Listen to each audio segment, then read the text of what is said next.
the lesson for objective 13. We are solving a system of linear equations by graphing.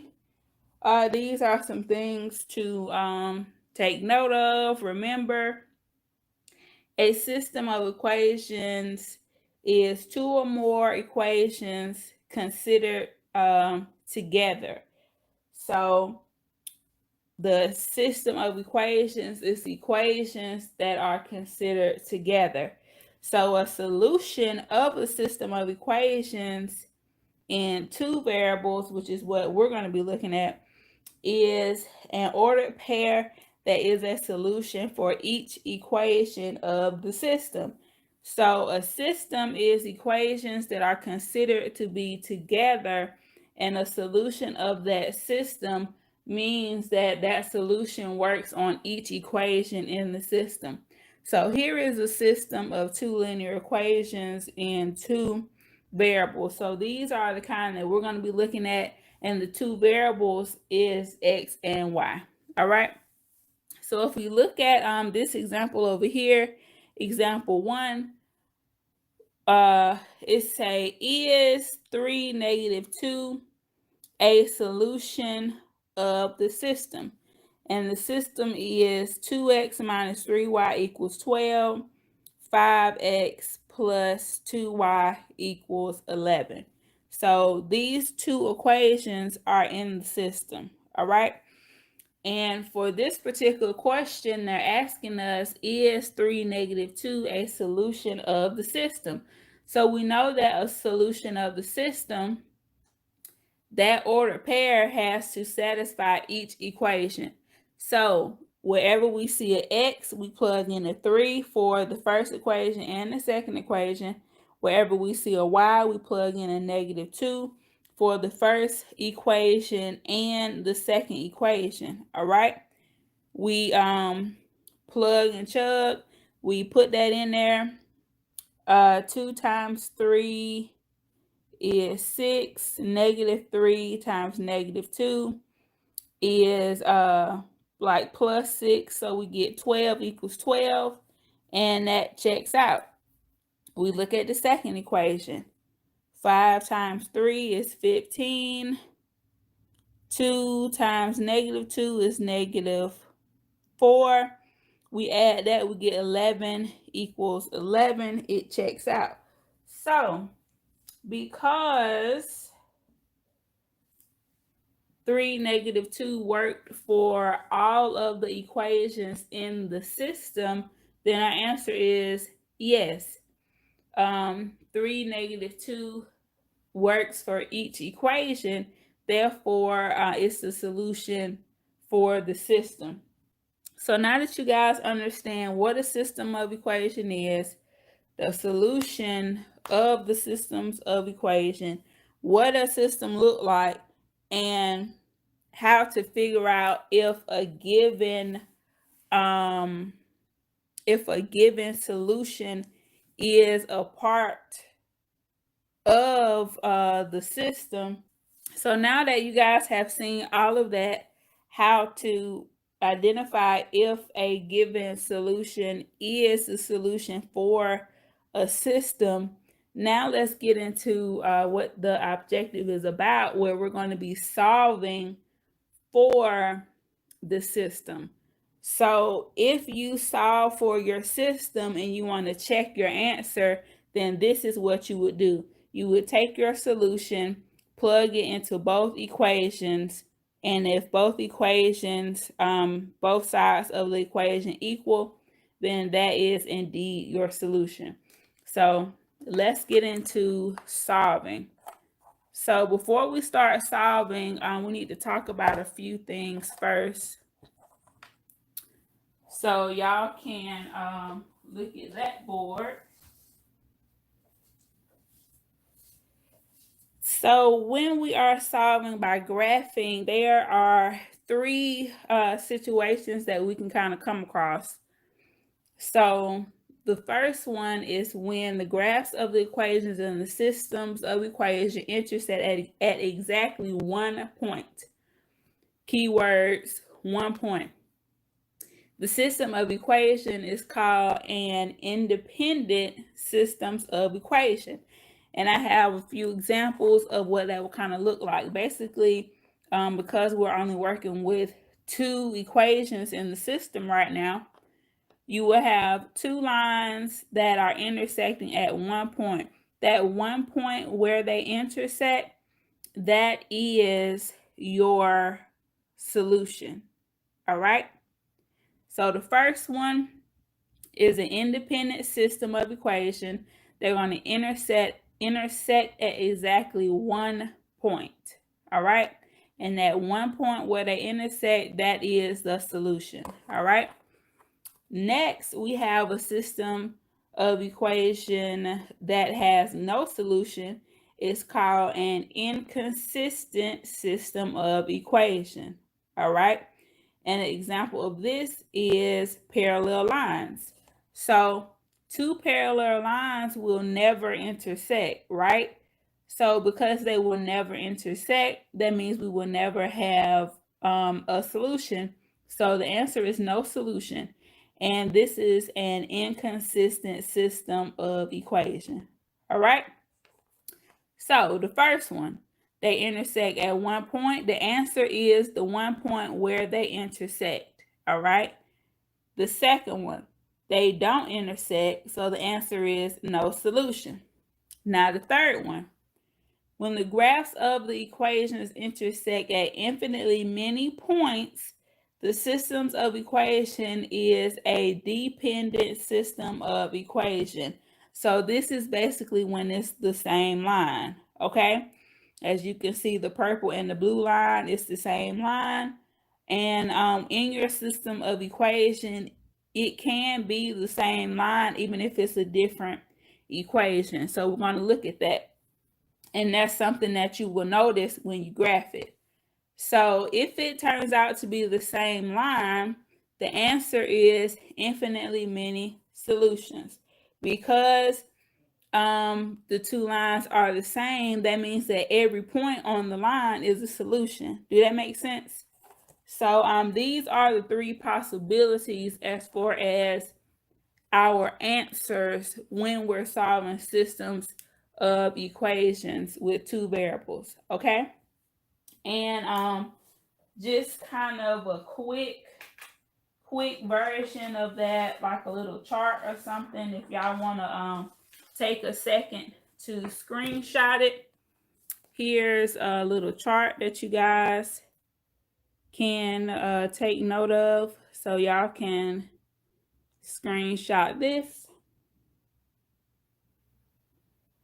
Those are the basics as far as the kinds of solutions and what the graphs will look like. The things that we have done previously have prepared you for this moment.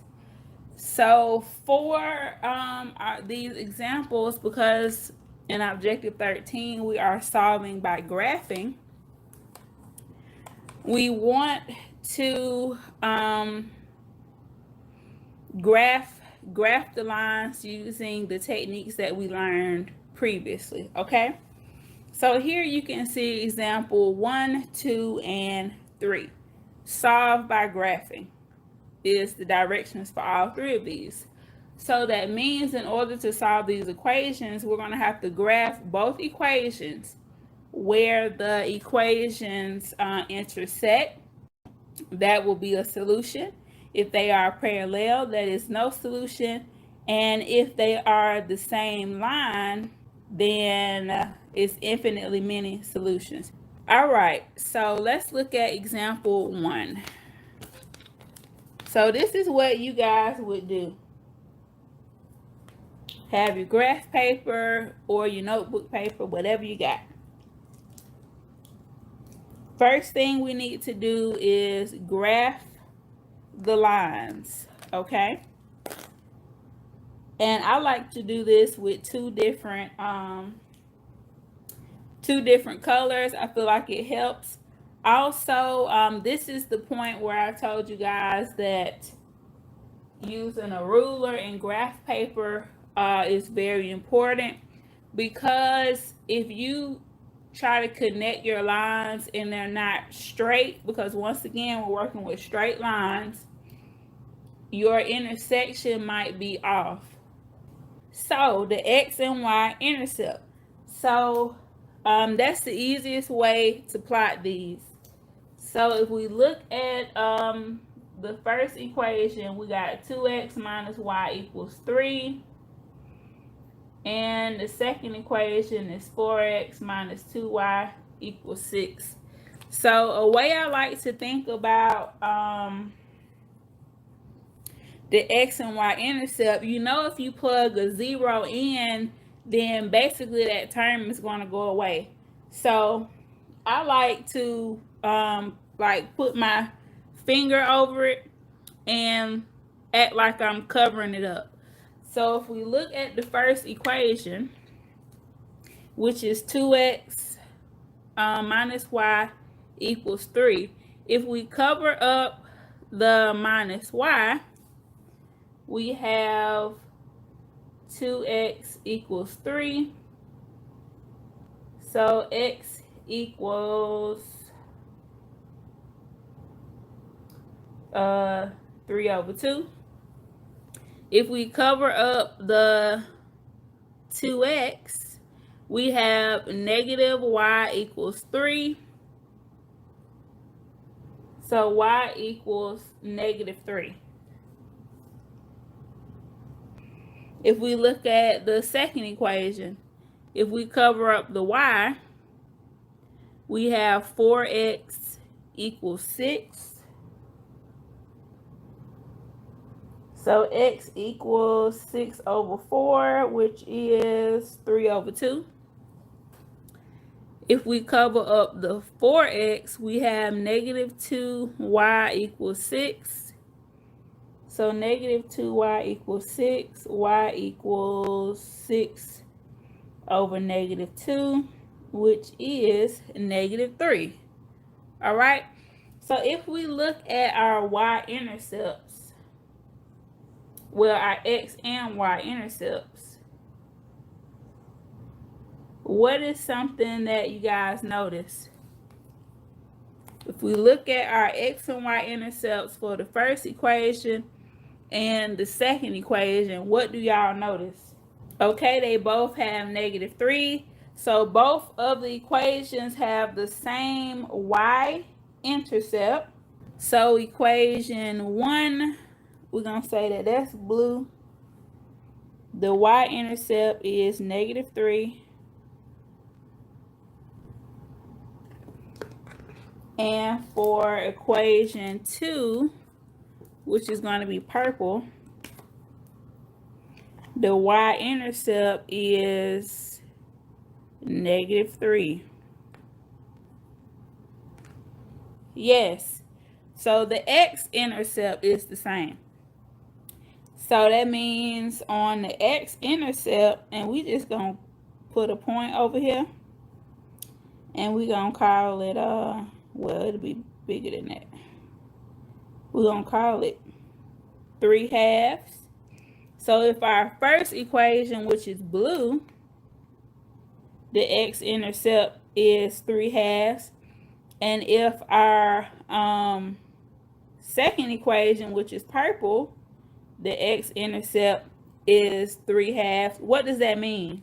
Yes, infinitely many solutions.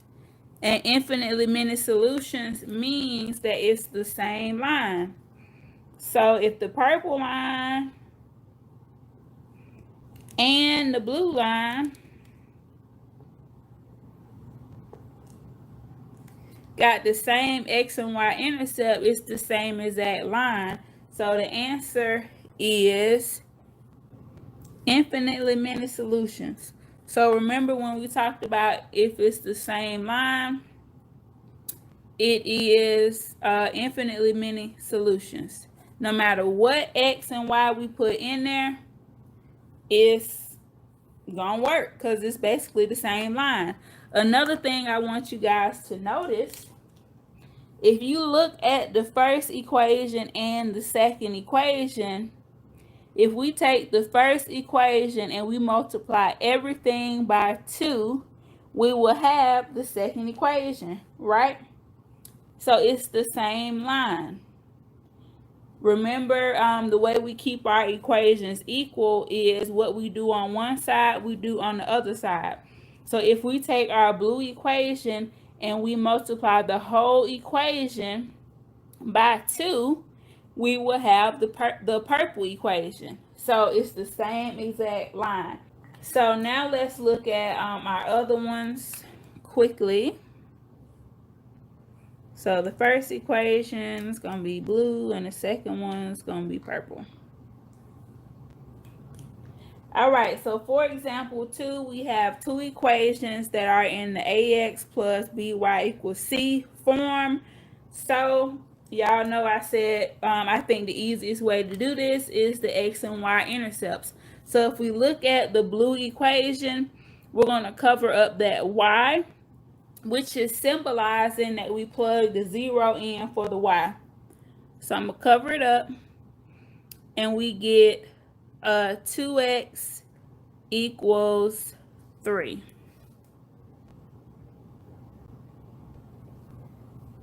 I'm going to cover up the x, and we get negative y equals 3, which is oddly the same thing we had at the top. So x equals 3 over 2 and y equals negative 3. Now let's look at the second equation. If I cover up my y, I get 3x equals 2.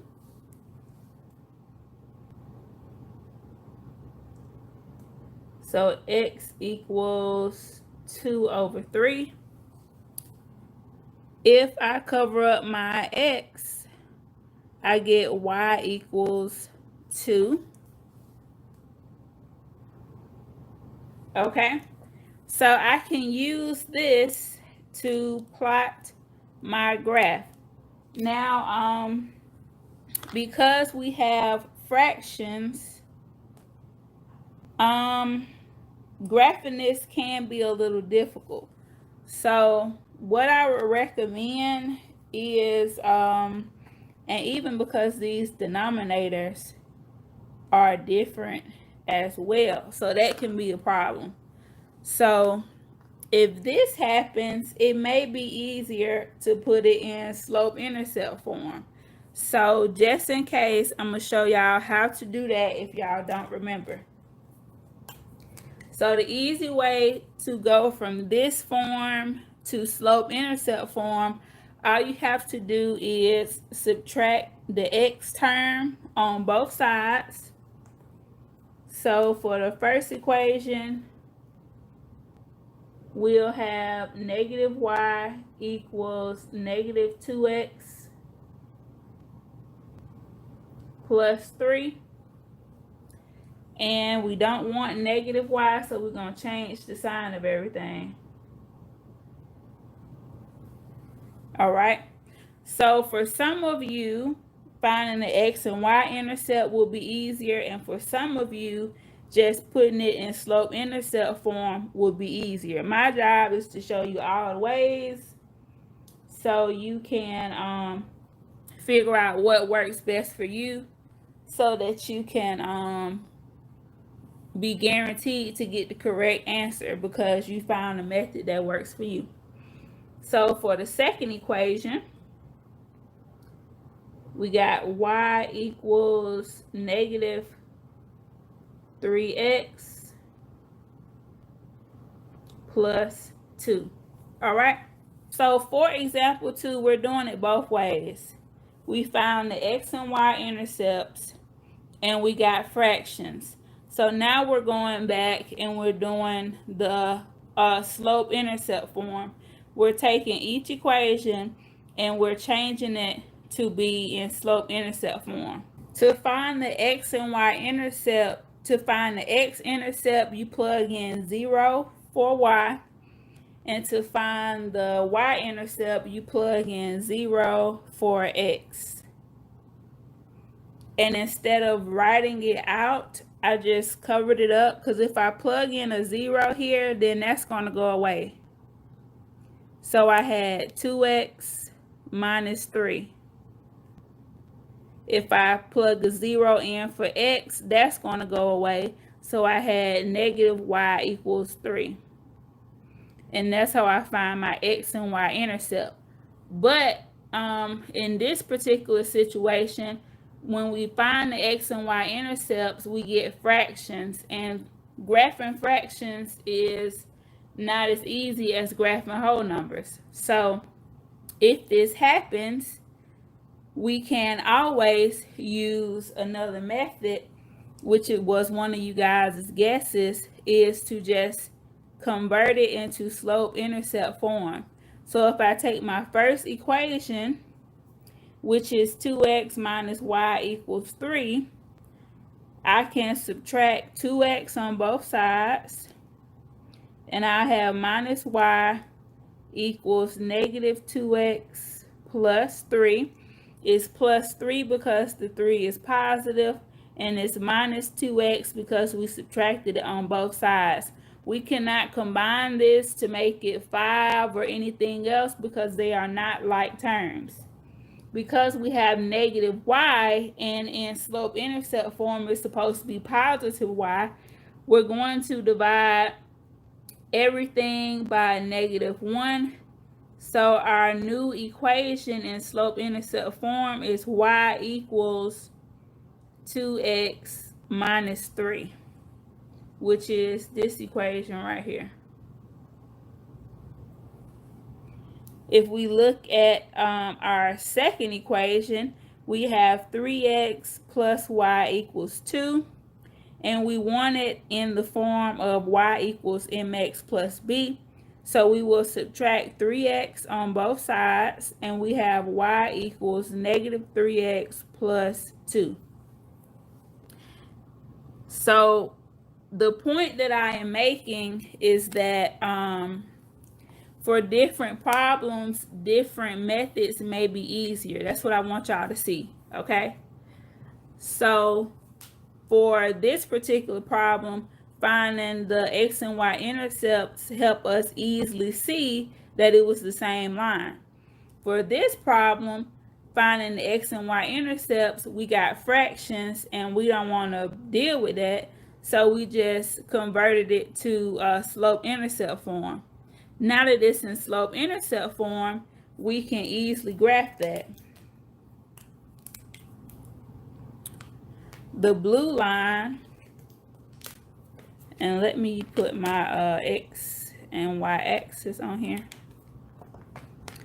For our blue line, which we rewrote to be y equals 2x minus 3, the negative 3 is our y-intercept. So we put a point at negative 3. Our slope is 2. So that means we go up 2 and to the right 1. So we go up 2 and to the right 1. All right. Another easy tip that you guys can do, you can keep doing the slope. This is just in case if you don't have a ruler.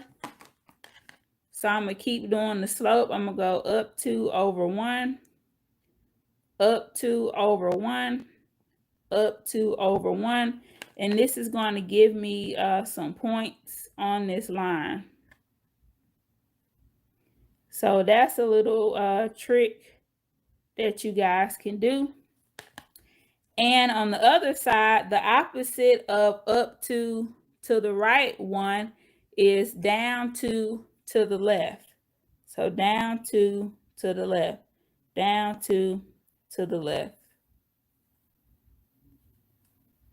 So that's our first line. Now for the second line, we rewrote it in slope-intercept form, and we got y equals negative 3x plus 2. So I'm going to use the purple marker. So plus 2 is our y-intercept. So we go to plus 2 on the y-axis. and put a point.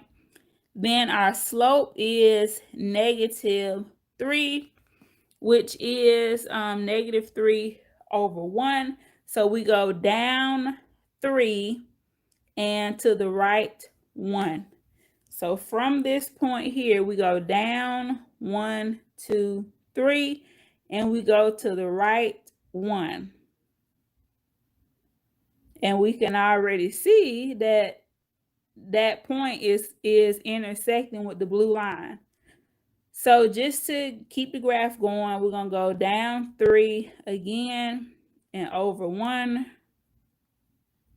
down 3 and over 1. So we can connect our graph.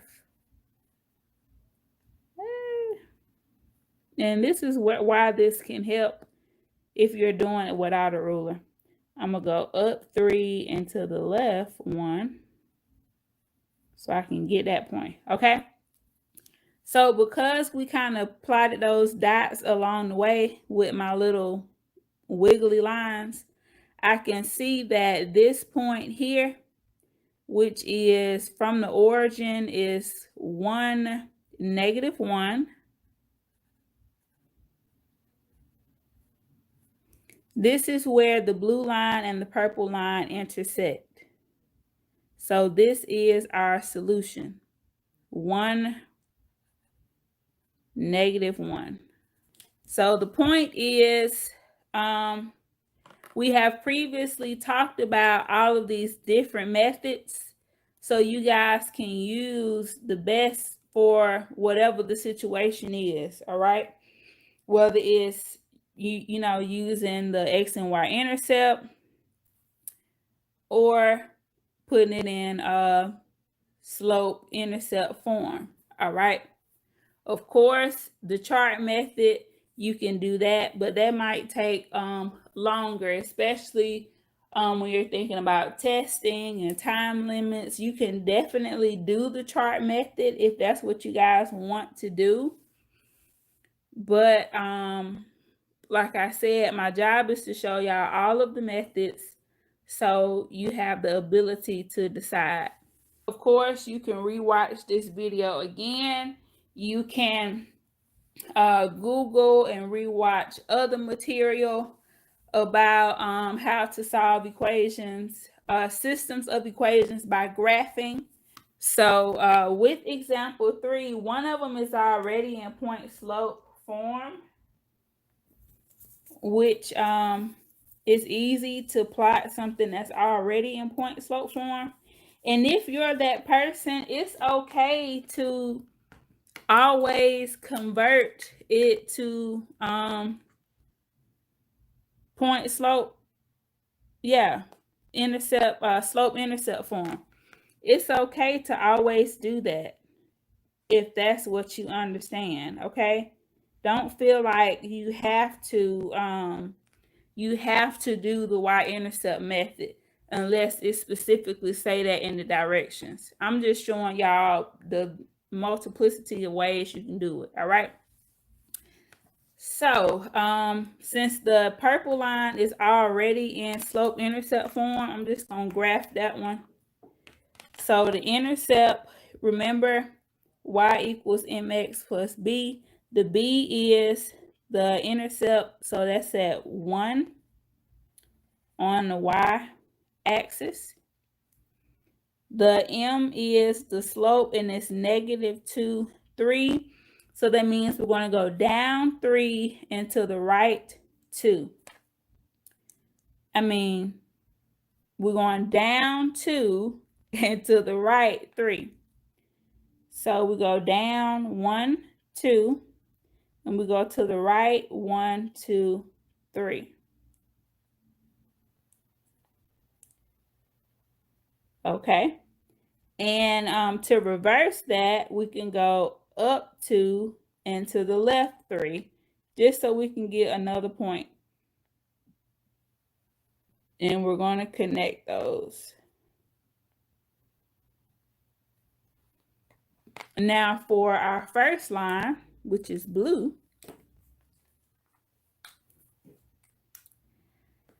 I can rewrite it in a slope-intercept form, or I can solve it by doing the x and y intercept. And I'm going to do both because I really want you guys to be able to use all of the methods, because different situations calls for different things.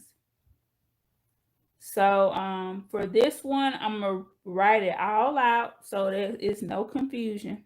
So one method that we have talked about, finding the x and y intercept, which is what we're going to do now.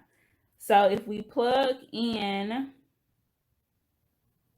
0 for y, that means that this term is going to go away, which is why I covered it up with my thumb. And we're going to be left with 2x equals 6. So that means that x equals 3. So this is our x-intercept. In order to find the y-intercept, I have to plug in a 0 for the x. A shortcut that I do, because I know when I plug a 0 in here, it's going to go away, I just cover this up and just write 3y equals 6. If you have to actually plug in the 0, do that so you can see it. If not, just cover it up if you understand that plugging in that 0 is going to make that term go away. So y equals 2. All right. So here for our x and y intercept, we got whole numbers. So we can definitely plot that.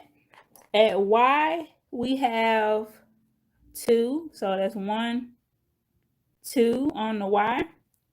And on the x-axis, we got 3. So we plot 1, 2, 3. Plot a point here at 3. Okay? And one thing using the x and y intercept, one thing that I noticed, which is very important, the points that we have on our purple line, our blue line is just 1 point up from each of those points, which means that if we connect this, it's 1 point up. So it's parallel lines, okay? And that's by, if I graph the second one using the slope intercept, and if I graph the first one using the x and y intercept. So now let's look at the first equation again, because I want to make sure y'all understand all of the different ways we can do this. Let's take that first equation, and if you don't want to do the x and y intercept, let's put it in slope intercept form. So in order to change this from ax plus by equals c into slope intercept form, we're going to subtract 2x on both sides. So 2x minus 2x is 0. And this cannot be combined. So now this is on this side, okay?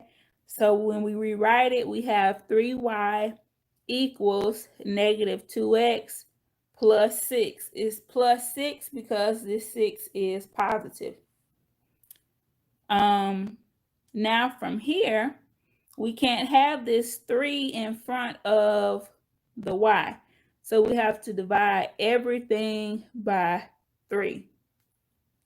So we have y equals negative 2 over 3x plus 2. Okay? So this is, we're still talking about equation number 1. We found the x and y intercept of it, and we found the slope intercept form of the equation. Okay? So this is when we plotted the x and y intercept. Now let's look at the slope intercept. So remember, y equals mx plus b. The b is the y intercept. So we have that point here. So we go 1, 2 on the y-axis. So that's still our y-intercept from here to here. Same equation, same y-intercept. Now, from this point, if we do our slope, which is -2 over 3, that means we go down 2 and to the right 3 from our y-intercept. So from this point, I'm going to go down 2, so 1, 2, and to the right 3. 1, 2, 3. And my point is still right here. So y'all see how you're going to get the same thing whether you use the x and y intercepts or the slope intercept form, okay? So because I have the slope, I'm just going to do the slope again. Down 2 over 3, up 2 to the 1, 2, up 2 to the left 3.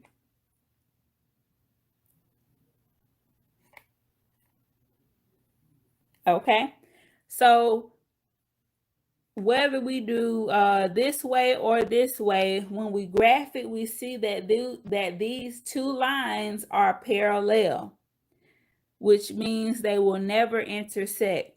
The blue line will always be 1 point up from the purple line, okay? So they will never intersect.